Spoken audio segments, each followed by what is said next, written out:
আল্লাহ রাব্বুল আলামিন নবীজি সাল্লাল্লাহু তাআলা আলাইহি ওয়াসাল্লামকে সম্বোধন করিয়া বলতেছেন, আল্লাহ তাআলা বলেন, ও হাবিব, আপনি পৃথিবীর জমিনে মুসলমান মহিলাদেরকে, পৃথিবীর জমিনে আপনার উম্মতের মধ্যে মুসলমান নারীদেরকে আপনি জানিয়ে দেন, তাদেরকে বলে দেন তারা যেন নিজের দৃষ্টিটা নিচের দিকে করে রাখে। আল্লাহর রাসূল সাল্লাল্লাহু তাআলা আলাইহি ওয়াসাল্লাম এই বিষয় সাহাবীদেরকে জানিয়ে দিয়েছেন। আমার ভাইরা, আমার পর্দানিশী মা ও বোনেরা, অন্তরের কান দিয়া কথাগুলা শুনবেন। আল্লাহ তাআলা সর্বপ্রথম যেটা হুকুম দিয়েছেন সেটা হলো যে আপনার দৃষ্টিগুলা নিচের দিকে করে রাখবেন। আজকে যখন আপনি বাড়ি থেকে বাইরে বের হবেন, আপনি যখন রাস্তায় বের হবেন, আপনি যখন কোনো জায়গায় আপনি মেহমান বাড়ি চলে যাবেন, রাস্তার যাওয়ার সময় আপনার এদিকে ওদিকে তাকানোর দরকার নাই, আপনি নিচের দিকে নজরটা করতে করতে যাবেন।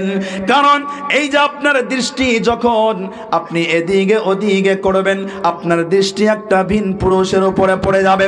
আপনার দৃষ্টি যদি একটা ভিন পুরুষের উপরে পড়ে যায়, ওগো আম্মা জান, আপনাদেরকে আমি বলতে চাই, আপনার দৃষ্টি যদি একটা ভিন পুরুষের উপরে পড়ে যায়, সঙ্গে সঙ্গে আপনার দৃষ্টিটা আপনি ঘুরাইয়া নেবেন।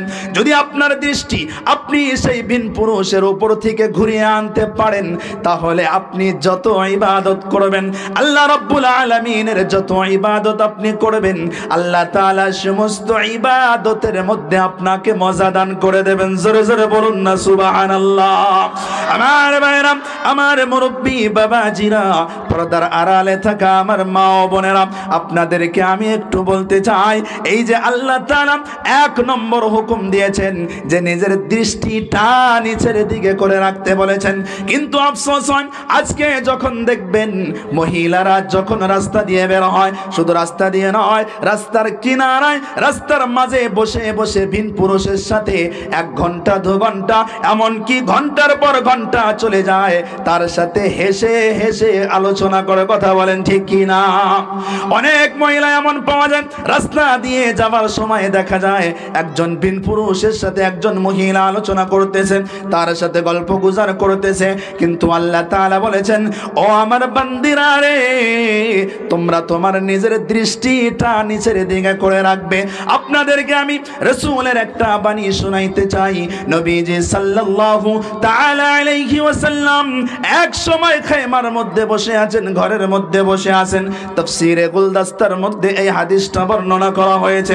আল্লাহ নবী সাল্লাল্লাহু তাআলা আলাইহি ওয়াসাল্লাম ঘরের মধ্যে বসে আছেন, একদিকে হযরতে উম্মে সালামা আর একদিকে হযরতে মাইমুনা রাদিয়াল্লাহু তাআলা আনহুমা, দুজনাই বসে আছেন।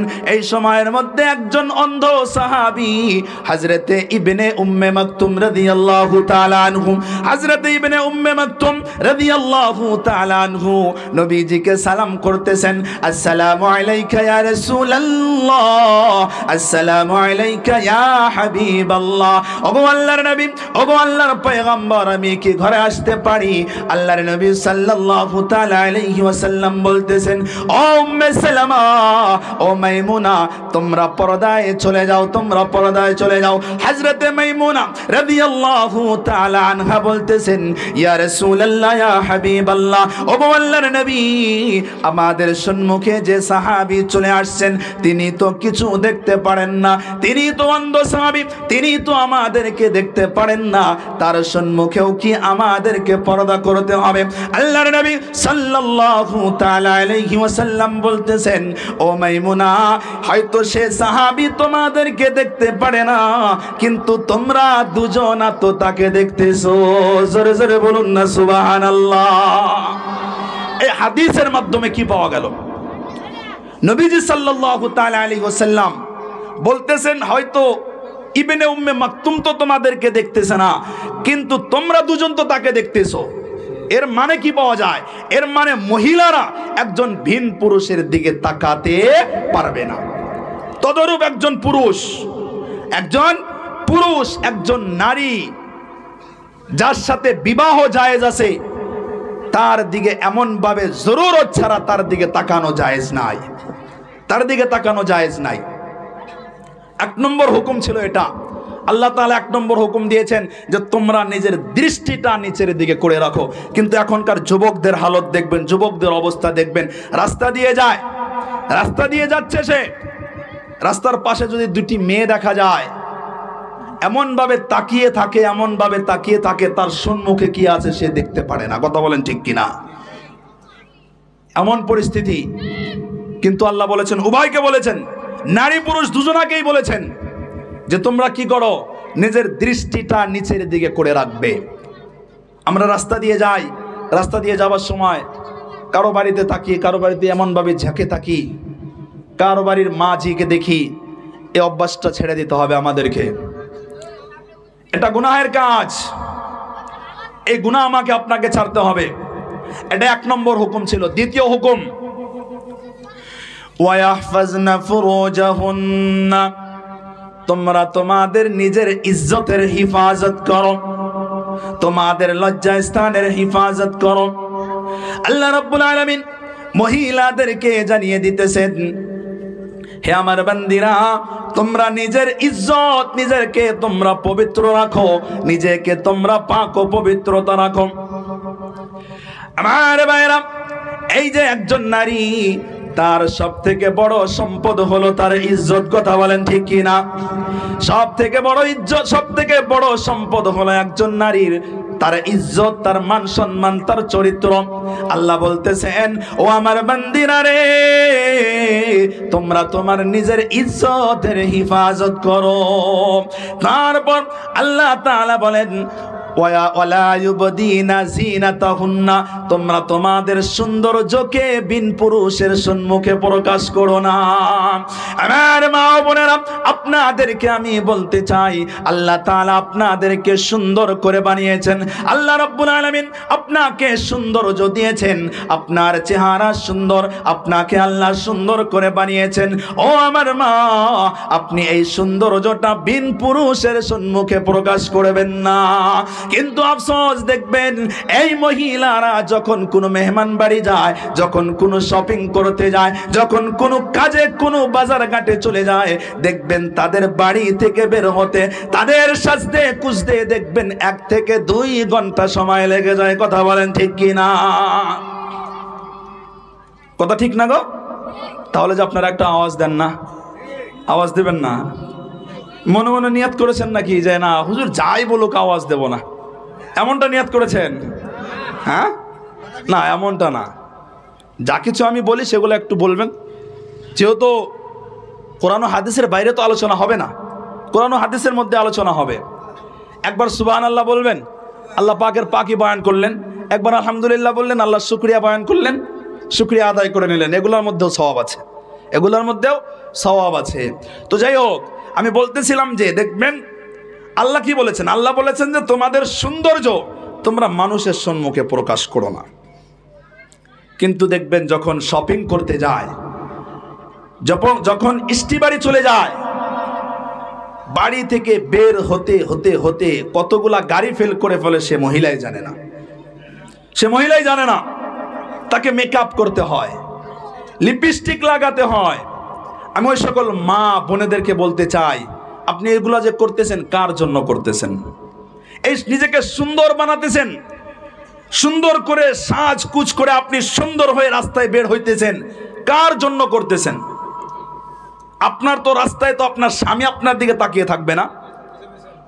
রাস্তা দিয়ে যে আপনি যাবেন, রাস্তা দিয়ে যাওয়ার সময় আপনার দিকে তো একজন বীর পুরুষ তাকিয়ে থাকবে।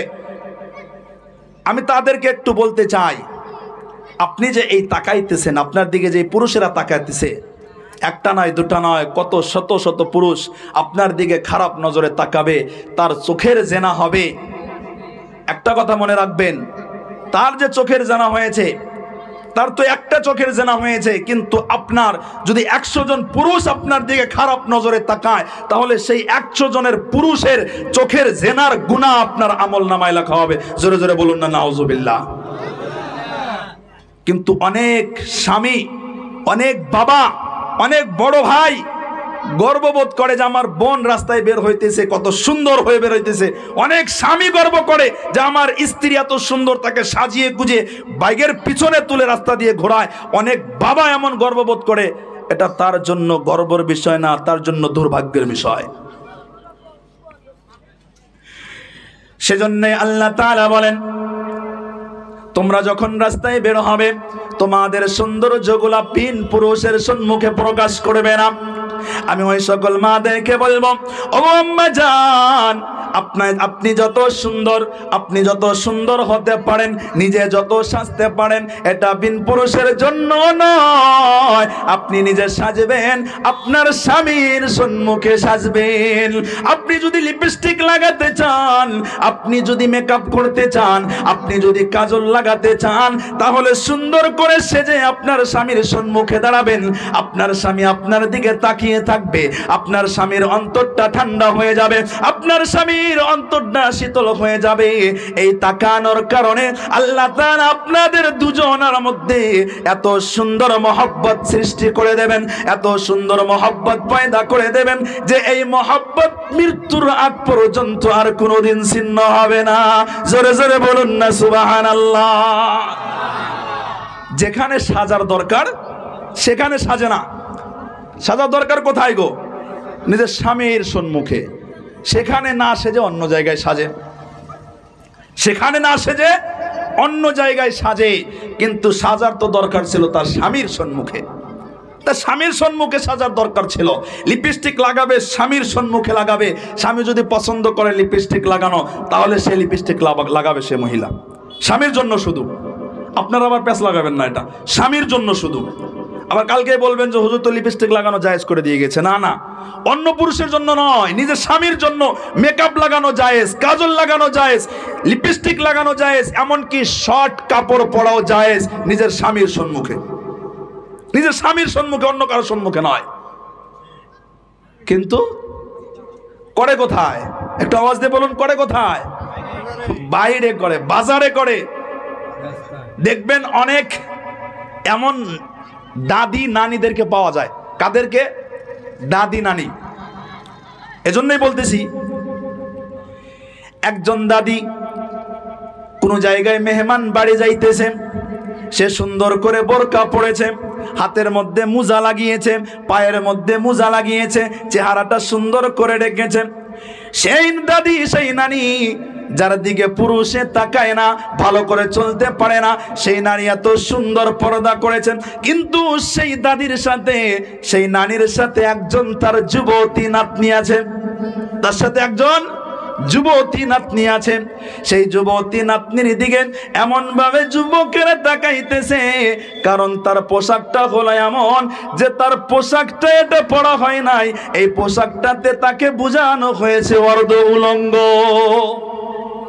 অনেক দেখবেন দাদি নানিকে এমন পাওয়া যায় যে রাস্তা দিয়ে নিজের নাতনিকে নিয়ে ইষ্টিবাড়ি যায়, কিন্তু সেই নাতনির অবস্থা এমন, দাদি তো সুন্দর পর্দা করেছে, বোরকা পড়েছে, চেহারা ঢেকে আছে, না পর্দা করতে হবে।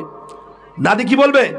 পর্দা করতে হবে, পর্দা ছাড়া কিছু উপায় নেই, পর্দা করতে হবে। সে তো পর্দা করেছে, তার সাথে যে তার নাতনি যাইতেছে, তার পোশাক এই পর্যন্ত কাটা, এই পর্যন্ত কাটা। এদিকে যদি পোশাক পড়েছে তো জাল, কি পড়েছে? জাল। পায়জামা পড়েছে তো এমন পায়জামা তার শরীরের অঙ্গগুলা প্রকাশ্যে বোঝা যাচ্ছে। এগুলা পোশাক পরা মহিলাদের জন্য জায়েজ নাই, মহিলাদের জন্য এগুলো পোশাক হারাম। মহিলাদের জন্য পোশাক হলো ঢিলা ডালা পোশাক, ঢিলা ডালা পোশাক। কিন্তু আফসোস, আজকের জামানায় দেখবেন একটা ফ্যাশন বের হয়েছে, বোরকা নামের ফ্যাশন, বোরকা নামের ফ্যাশন। এমন বোরকা আজকাল মহিলারা পেন্দে, এমন বোরকা পরে যে বোরকা পরার পরও তার শরীরের সবকিছু স্পষ্ট বোঝা যায়। কথা বলেন ঠিক কি না? অনেক বোঝা যায়। কিন্তু আফসোস, দোকান থেকে ঢিলা ঢালা বোরকা কিনে নিয়ে আসে, দর্জির কাছে দিয়ে সেটা টাইট করে নেয়। সেটা কি করে? টাইট করে নেয়। আল্লাহর রাসূল কি বলেছেন? আল্লাহর রাসূল সাল্লাল্লাহু তাআলা আলাইহি ওয়াসাল্লাম বলেছেন, একজন মহিলা, একজন নারীর জন্য ঢিলা ঢালা পোশাক, তার জন্য টাইট পোশাক জায়েজ নাই। আল্লাহর রাসূল সাল্লাল্লাহু তাআলা আলাইহি ওয়াসাল্লাম বলেন, আল মারআতু ইযা সাল্লাত খামসাহা ওয়া সামাত শাহরাহা وحسنت فرجها وأطاعت بعلها فلتدخل في أي أبواب الجنة নবীজি সাল্লাল্লাহু তাআলা আলাইহি ওয়াসাল্লাম বলেন, যদি কোনো মহিলা চারটি গুণে গুণান্বিত হতে পারে, যদি কোনো মহিলা নিজের মধ্যে চারটি গুণ নিয়ে আসতে পারে, যদি কোনো মহিলা চারটি কাজ করতে পারে, তাহলে সেই মহিলা আল্লাহ রাব্বুল আলামিনের তৈরি সমস্ত জান্নাত, সেই জান্নাতের মধ্যে আল্লাহ তাআলা তার জন্য পারমিশন দিয়ে দেবে। আল্লাহ তাআলা সেই বান্দিকে বলবে, ও আমার বান্দি, তোমার জন্য ফুল পারমিশন, তোমার মন চাই যেই জান্নাতে তুমি প্রবেশ করো। জোরে জোরে বলুন না সুবহানাল্লাহ। অর্থাৎ আল্লাহ তাআলা সেই বান্দির জন্য বিনা হিসাবে জান্নাতের দরজা খুলে দেবেন। চারটি কাজ, সেই চারটি কাজ আপনারা শোনার জন্য রাজি আছেন? কে কে শোনার জন্য রাজি আছেন? একটু হাতটা তুলুন। চারটি কাজ, সেই চারটি গুণ কে কে শোনার জন্য রাজি আছেন? আল্লাহ তুমি সবার হাতকে কবুল করে নাও। সবাই হাতটা নামান। আমার ভাইরা, এই চারটি গুণের মধ্যে সর্বপ্রথম গুণ হলো আল মারআতু ইযা সাল্লাত খামসাহা। এক নম্বর গুণ হলো, একজন মহিলা যখন 5 ওয়াক্ত নামাজ সময় মতো আদায় করবে। আমার মা বোনেরা, আপনাদেরকে আমি বলতে চাই, এই নামাজ কিন্তু আপনারা অনেক অবহেলা করে কাটিয়ে দেন। রান্না বান্নার ব্যস্ততায় আপনারা নামাজ ছেড়ে দেন, সংসারের ঝামেলায় আপনারা নামাজ ছেড়ে দেন। শুধু সংসারের ঝামেলায় নয়, বাচ্চা কাচ্চার ঝামেলায় আপনারা নিজের নামাজটাকে ছেড়ে দেন। আল্লাহর রাসূল বলেছেন, যদি কোনো মহিলা এই 5 ওয়াক্ত নামাজকে সময় মতো আদায় করতে পারে, আল্লাহ তাআলা তার জন্য বিনা হিসাবে জান্নাতে রেখেছেন। জোরে জোরে বলুন না সুবহানাল্লাহ। এক নম্বর গুণ তাহলে কি? 5 ওয়াক্ত নামাজ। এক নম্বর গুণ 5 ওয়াক্ত নামাজ। আচ্ছা বলেন তো দেখি, এই নামাজ শুধু মহিলাদের জন্য আল্লাহ ফরজ করেছেন? শুধু মহিলাদের জন্য ফরজ করেছেন? পুরুষদের জন্য ফরজ করেন নাই? তাহলে আমরা তো পড়ি না নামাজ। অনেকেই তো নামাজ পড়ি না। ক্ষেত খামারে কাজ করার মধ্যে নামাজ ছেড়ে দিলাম, ব্যবসা বাণিজ্যের মধ্যে নামাজ চলে গেল আমার, চাকরি বাকরির মধ্যে নামাজ শেষ, এমনকি অবহেলায় বিছানায় শুয়ে শুয়ে ফোন দেখে দেখে, মোবাইল চালিয়ে চালিয়ে আমার নামাজ চলে গেল। আল্লাহ তাআলা সেই কাল কিয়ামত কঠিন হাসরের দিনে আল্লাহ তাআলা সর্বপ্রথম বান্দার কাছ থেকে যখন হিসাব নেবে, বান্দা সর্বপ্রথম সেখানে ফেসে যাবে। আল্লাহর নবী সাল্লাল্লাহু তাআলা আলাইহি ওয়াসাল্লাম একটি হাদিস বলেছেন, আউয়ালু মা ইউহাসাবু বিহিল আবদু ইয়াউমাল কিয়ামাতি আস-সালাহ। বান্দার কাছ থেকে সর্বপ্রথম যে হিসাবটা নেওয়া হবে, বান্দার কাছ থেকে সর্বপ্রথম যে হিসাবটা নেওয়া হবে, সেটা হবে বান্দার কাছ থেকে তার নামাজের হিসাব। আমরা একটু চিন্তা করে দেখি, আমার জীবনে কত নামাজ চলে গেল, অবহেলায় কত নামাজ ছেড়ে দিলাম। আমি কি হিসাব করেছি আমার জীবনে কত নামাজ চলে গিয়েছে? আমি কি একটু চিন্তা করেছি সেই কাল কিয়ামত কঠিন হাসরের দিনে রব্বুল আলামিনের সম্মুখে দাঁড়াইয়া আমি আমার নামাজের হিসাবটা কিভাবে মিলাবো? সেজন্য আমি বলবো, ও আমার যুবক, তোমাদেরকে হাতে ধরে পায়ে ধরে বলতেছি, আর কতদিন নামাজ থেকে দূরে থাকবে, আর কতদিন মসজিদ থেকে দূরে থাকবে, আর কতদিন আল্লাহর দিন থেকে দূরে থাকবে? এখনো সময় আছে, এখনো সময় আছে। আল্লাহর দিনের দিকে চলে আসো, নামাজের প্রতি মহব্বত নিয়ে আসো, আল্লাহর ঘরের প্রতি মহব্বত নিয়ে আসো। যদি একবার তওবা করতে পারো রে বান্দা, আল্লাহ তাআলা জীবনের সমস্ত গুনাহ খাতাগুলো maaf করে দেবেন। জোরে জোরে বলুন না সুবহানাল্লাহ। আমি বলতেছিলাম, এক নম্বর গুণ হলো মহিলাদের জন্য, এক নম্বর গুণ হলো নামাজ পড়া। আমার মা বোনেরা, যে অবস্থায় থাকেন না কেন, যে হালতেই থাকেন না কেন, যে কাজে ব্যস্ত থাকেন না কেন, যখন নামাজের সময় হয়ে যায়, সঙ্গে সঙ্গে আপনি নামাজটা আদায় করে নেবেন, সঙ্গে সঙ্গে আপনি নামাজটা আদায় করে নেবেন। 2 নাম্বার কাজ হলো আপনাদের জন্য, 2 নাম্বার গুণ হলো ওয়াসামাত শাহরাহা। 2 নাম্বার গুণ হলো রমজান মাসের রোজা রাখা। রমজান মাসের রোজা রাখা। আমার মা বোনেরা, আপনাদের জন্য আল্লাহ তাআলা এই যে নবীজি হাদিস বলেছেন, 2 নাম্বার গুণ বলেছেন, এই গুণ হলো রমজান মাসের রোজা রাখা। আমরাও এটা জানি যে পরিপূর্ণ মাস আপনারা রোজা রাখতে পারেন না, আপনাদের অসুবিধার কারণে পরিপূর্ণ মাস রোজা রাখতে পারেন না, তাই বলে আপনি এই ফজিলত থেকে দূরে যাবেন না। আপনি যখন পাক পবিত্র হয়ে যাবেন, আপনার এই রমজান মাসের রোজার কাজাগুলা আপনি অন্য মাসে করবেন, এই রমজানের কাজা আপনি অন্য মাসে করবেন। অন্য মাসে করার সাথে সাথে আল্লাহ তাআলা আপনার আমলনামায় এই ফজিলতটা দিয়ে দেবেন। এখন বলেন তো দেখি, এখানেও শুধু মহিলাদের জন্য আল্লাহ রোজাকে ফরজ করেন নাই? করেছেন? শুধু মহিলাদের জন্য করেছেন না পুরুষদের জন্য করেছেন? সবার জন্য করেছেন, নারী পুরুষ সবার জন্য করেছেন রোজাকে ফরজ। আর এটা এমনি আল্লাহ তাআলা এমনি শোনান নাই, হাদিসে কুদসিও নন, বরঞ্চ আল্লাহ তাআলা কোরআনে কারীমের মধ্যে ঘোষণা দিয়ে বলেছেন। আল্লাহ রাব্বুল আলামিন বলেন, ইয়া আইয়ুহাল্লাযীনা আমানু কুতিবা আলাইকুমুস সিয়াম কামা কুতিবা আলাল্লাযীনা মিন ক্বাবলিকুম লাআল্লাকুম তাত্তাকুন। আল্লাহ রাব্বুল আলামিন বলেন, ও আমার ঈমানদারেরা, আমানু। এখানে আমানু শব্দ ব্যবহার করা হয়েছে। আমানুর মধ্যে নারীও দাখিল আছে, আমানুর মধ্যে পুরুষও দাখিল আছে। আল্লাহ তাআলা নারী পুরুষ দুজনাকেই বলতেছেন, ও আমার ঈমানদার বান্দারা, ও আমার ঈমানদার বান্দিরা, তোমাদের উপরে আমি রব্বুল আলামিন রমজান মাসের রোজাকে ফরজ করে দিলাম। জোরে জোরে বলুন না সুবহানাল্লাহ। আমার মুরব্বি বাবাজিরা, পর্দার আড়ালে থাকা আমার আম্মা জান, বুবু জানেরা, এই যে এখানে বলা হয়েছে কুতিবা, তাফসীরে জালালাইনের মধ্যে বলা হয়েছে কুতিবা অর্থাৎ ফুরিজা, তোমাদের জন্য ফরজ করে দেওয়া হয়েছে, আমাদের জন্য ফরজ করা হয়েছে। আল্লাহ সামনে বলেন, বান্দা শুধু তোমাদের জন্য নয়, তোমাদের পূর্বে আরো যত উম্মত ছিল তাদের জন্য আমি রোজা ফরজ করেছিলাম। হ্যাঁ, তোমাদের রোজা রাখার ধরন আলাদা, তাদের রোজা রাখার ধরন ছিল আলাদা। আমাদের জন্য আল্লাহ তাআলা রোজা রাখার একটা সিস্টেম দিয়েছে, সেটা হলো সুবহে সাদিক থেকে নিয়ে সূর্য ডোবা পর্যন্ত কোনো বস্তু খাওয়া যাবে না, কোনো বস্তু পান করা যাবে না, স্বামী স্ত্রী সহবাস করা যাবে না। এর নাম হলো রোজা। এই যে আমার আপনার জন্য এই 3টি কাজ, 1 নম্বর হলো কোনো জিনিস খাওয়া যাবে না, 2 নম্বর হলো কোনো জিনিস পান করা যাবে না, 3 নম্বর হলো স্বামী স্ত্রীর সহবাস করা যাবে না। এই সমস্ত কাজ থেকে বাঁচবে যে বান্দা, এই সমস্ত কাজ থেকে নিজেকে বাঁচিয়ে রাখা, এর নাম হলো রোজা। এখন আমি যদি রোজা রাখি আমার কি লাভ হবে? আমি যদি রোজা রাখি আমার কি ফায়দা হবে? আল্লাহ তাআলা বলেন, লাআল্লাকুম তাত্তাকুন। ও বান্দা, তোমরা যদি রমজান মাসের রোজা রাখো, তোমরা যদি আমি আল্লাহর ভয়ে রমজান মাসের রোজা রাখো, ও বান্দা, তোমরা পরহেজগার হয়ে যাইবা, তোমরা তাকওয়াওয়ালা হয়ে যাইবা।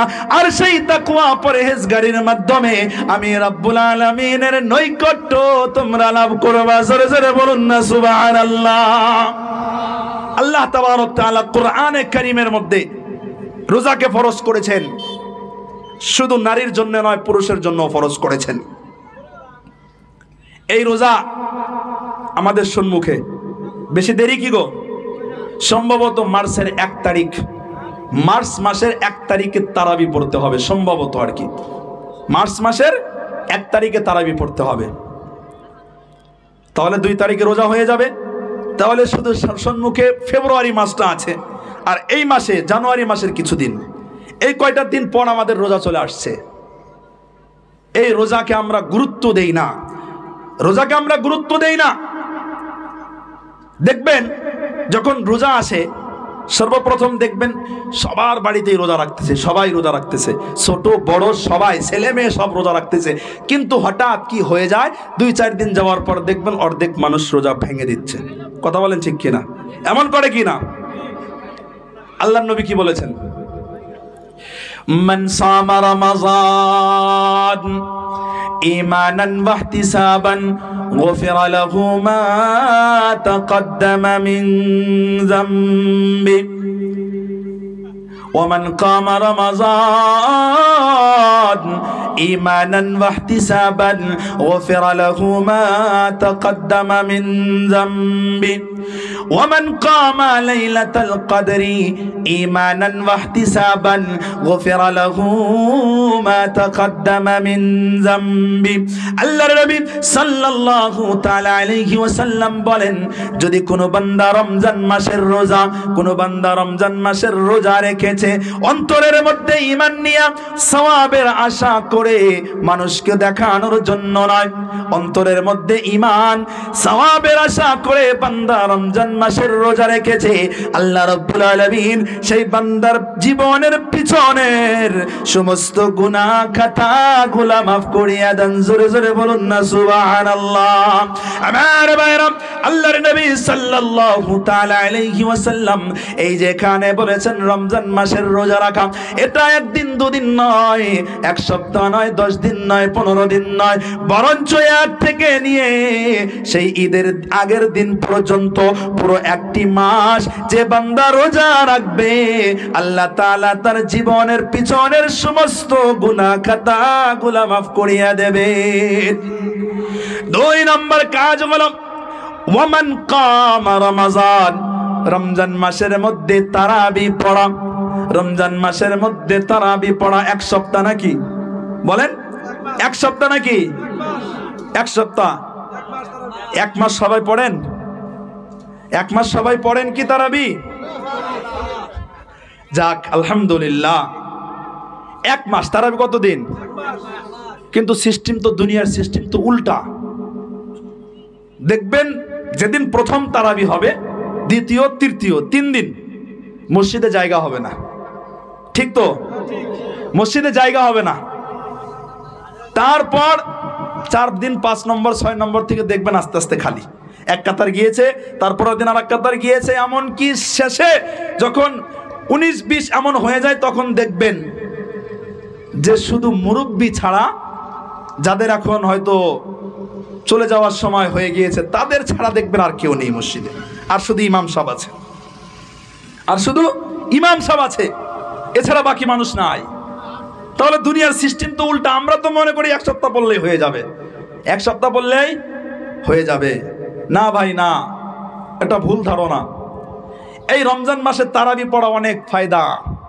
আমরা মনে করি হুজুর আপনি বলতেছেন যে সারাটি মাস তারাবি পড়তে, সারাটি দিন রোজা রেখে তো শরীরে কন্ট্রোল নেয় না, শরীরে কষ্ট হয়, নিঃশ্বাস নিতে কষ্ট হয়, শরীর চলে না, কোমরে ব্যথা হয়ে যায়, পা ব্যথা হয়ে যায়, কিভাবে করব? এত কষ্টের জন্যই তো আল্লাহর রাসূল সাল্লাল্লাহু তাআলা আলাইহি ওয়াসাল্লাম বলেছেন যে এই কষ্ট যদি কেউ স্বীকার করতে পারে, এই কষ্ট যদি কেউ মেনে নিতে পারে, সেই বান্দার জীবনের পিছনের সমস্ত গুনাহ খাতা আল্লাহ তাআলা মাফ করে দেবেন। জোরে জোরে বলুন না সুবহানাল্লাহ। সেজন্যই তো আরামের বিছানায় কি শুয়ে শুয়ে নিজের জীবনের গুনাহ খাতা মাফ করা যাবে? বলেন, গুনাহ খাতা মাফ করা যাবে? কষ্ট করতে হবে, তবেই তো গুনাহ মাফ হবে। আল্লাহর নবী সাল্লাল্লাহু তাআলা আলাইহি ওয়াসাল্লাম বলেন, ওয়ামান কামা রমাযান, যেই বান্দা 30টি দিন তারাবি পড়বে, 1 দিন নয়, 2 দিন নয়, 1 সপ্তাহ নয়, আর এই 30 দিনের মধ্যে এই তারাবি 12 রাকাত নয়, 8 রাকাত নয়, 10 রাকাত নয়, 16 রাকাত নয়, বরঞ্চ 1 থেকে নিয়ে 20 রাকাত, 1 থেকে নিয়ে 30 দিন যেই বান্দা এই আমলটা করবে, আল্লাহ তাআলা সেই বান্দার জীবনের পিছনের সমস্ত গুনাহ খাতাগুলো মাফ করিয়া দেবেন। জোরে জোরে বলুন না সুবহানাল্লাহ। আমার ভাইরা, এই যে তারাবি, এই তারাবি আমাকে আপনাকে গুরুত্ব দিতে হবে। আজ থেকে ওয়াদা করে গেলাম, আমাদের সম্মুখে যে রমজান মাস রয়েছে, এই রমজান মাসের 30টি তারাবি যদি আল্লাহ বাঁচিয়ে রাখেন, তাহলে 30টি তারাবি আমি আদায় করব। কে কে আদায় করবেন দেখি একটু হাতটা তোলেন। কে কে আদায় করবেন? আল্লাহ তুমি সবার হাতকে কবুল করে নাও। সবাই বলুন আল্লাহুম্মা আমিন। তারাবি কিন্তু কষ্ট নয়, তারাবি কষ্ট নয়। আপনি যদি কষ্ট মনে করেন তবে কষ্ট, কষ্ট মনে না করলে কষ্ট নয়।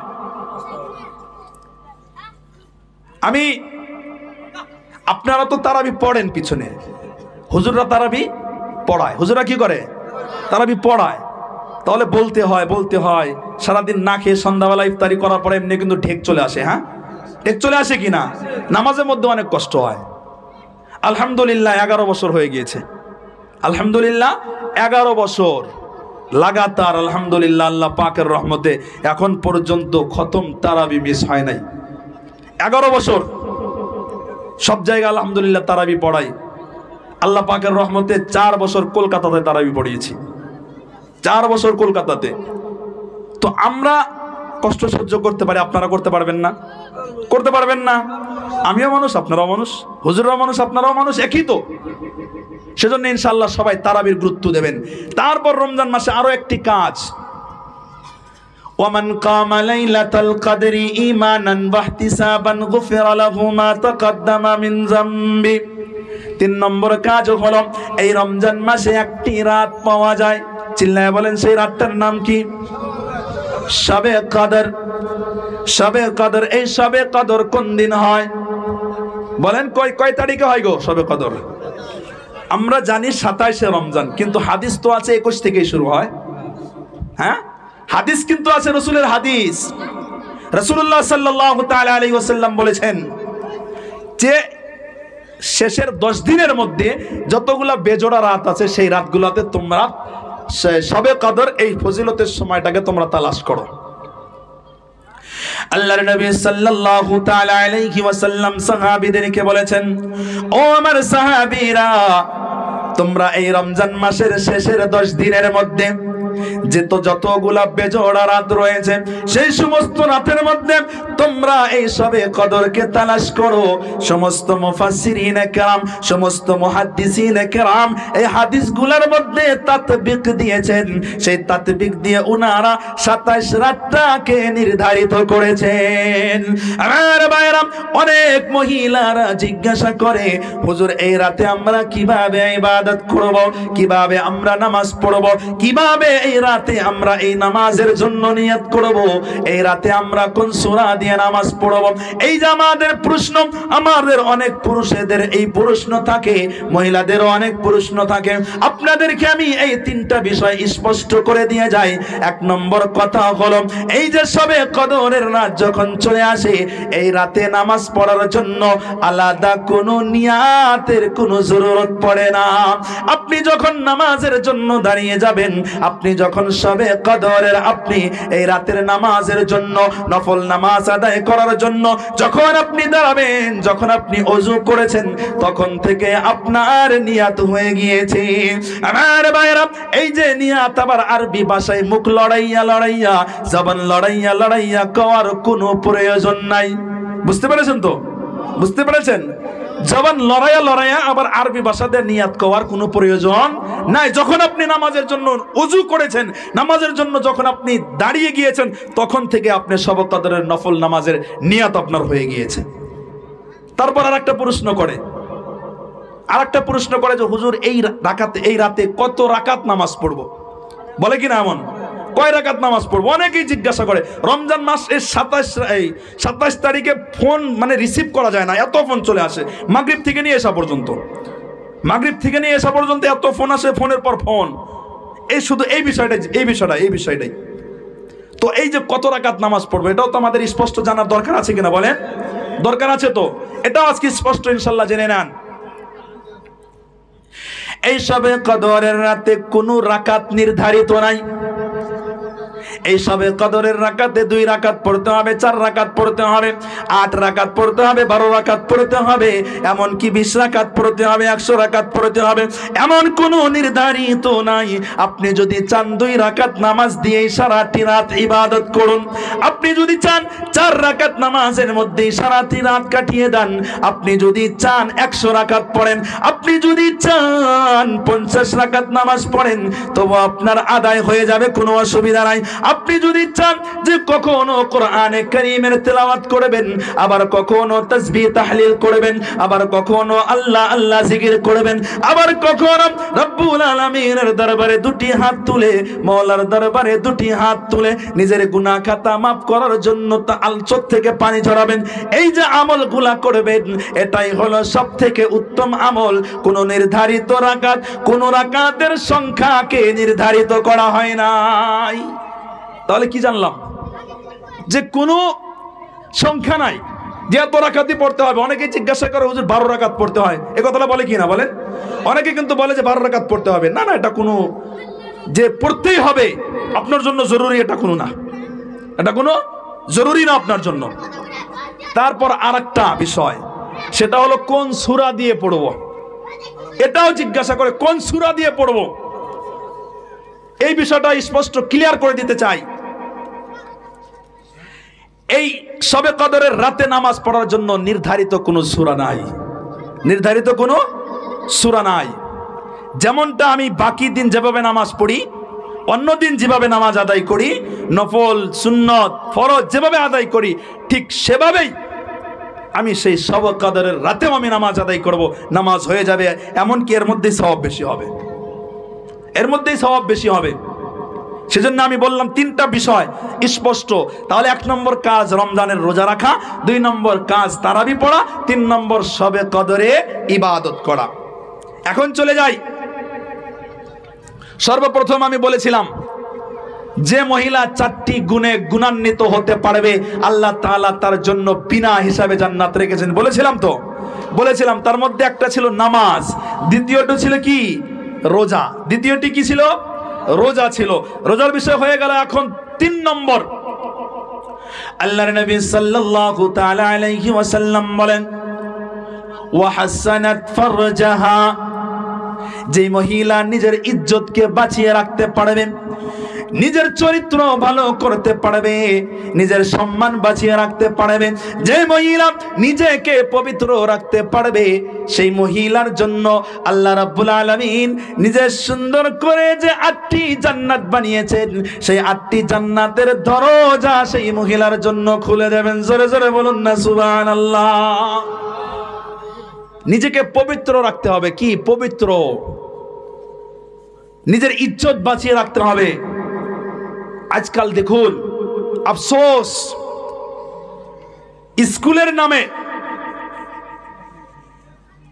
মেলায় চলে যায়, পিকনিকে চলে যায়, পাহাড়ে পাহাড়ে ঘুরতে চলে যায়, বয়ফ্রেন্ডের সাথে সেখানে হাত ধরে ধরে ঘুরে বেড়াচ্ছে, বয়ফ্রেন্ডের হাত ধরে ধরে ঘুরে বেড়াচ্ছে। সেই মহিলা, সেই মেয়ের কি চরিত্র আছে? একজন ছেলের সাথে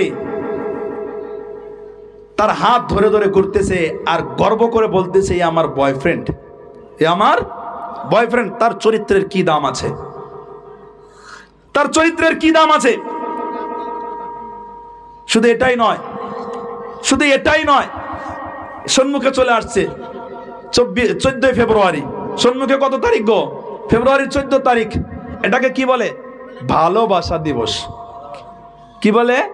ভালোবাসা দিবস। আচ্ছা, ভালোবাসার জন্য কোনো নির্ধারিত দিবস আছে বলেন? এটার জন্য আবার নির্ধারিত দিবস লাগবে এই ভালোবাসার জন্য? ভালোবাসা তো প্রত্যেকটা দিনই, তাহলে এর জন্য আবার নির্ধারিত কিসের আবার দিন? এই ছেলেটাই দেখবেন ভালোবাসা দিবসের জন্য এত পাগল, বিয়ের পর কোনোদিন নিজের বউকে একটা ফুল দিয়ে দেখে না।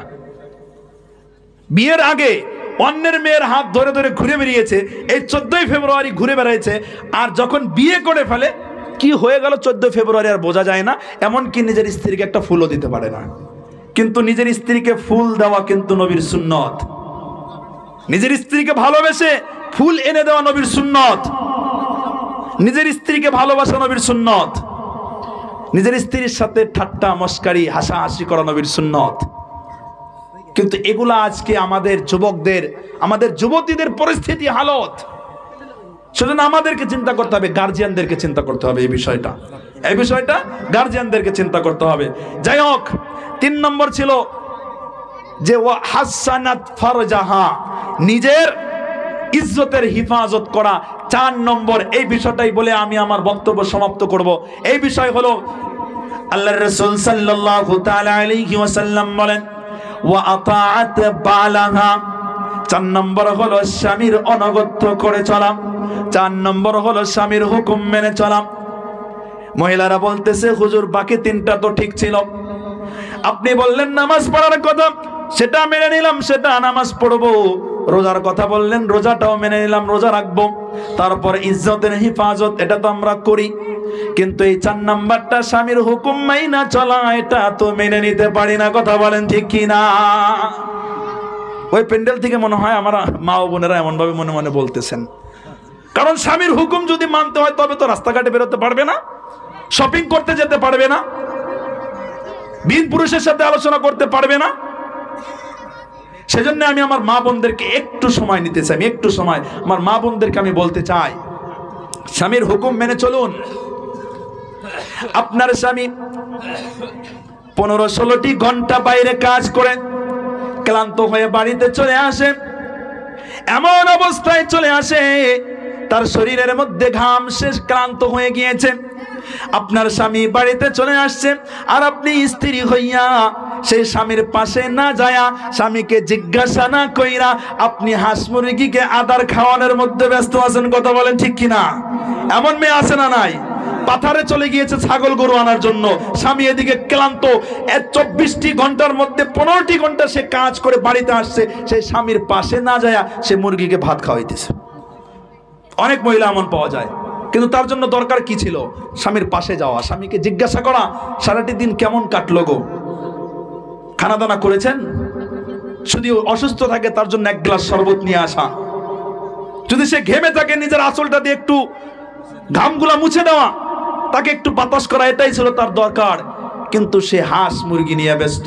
আল্লাহ রাসূল সাল্লাল্লাহু তাআলা আলাইহি ওয়াসাল্লাম বলেছেন, যখন তোমার স্বামী তোমার দিকে তাকাবে তুমি তাকে খুশি করো, তাকে তুমি খুশি করো, তাকে তুমি তার অন্তরটা শান্তি করো। এখন কিভাবে খুশি করবেন সেটা আপনার ব্যাপার। তাকে যদি খুশি করার জন্য ঠাট্টা মস্কারি ইয়ার্কি করতে হয় সেটা করে আপনি খুশি করুন। যদি তাকে আলোচনার মাধ্যমে, কথাবার্তার মাধ্যমে খুশি করতে পারেন সেভাবেই করুন, তাকিয়ে করতে পারেন সেভাবেই করুন। যদি তারপরও যদি খুশি না হয়, দরকার যদি পড়ে একটু কাতুকুতি দেওয়া, সেটাও দেন।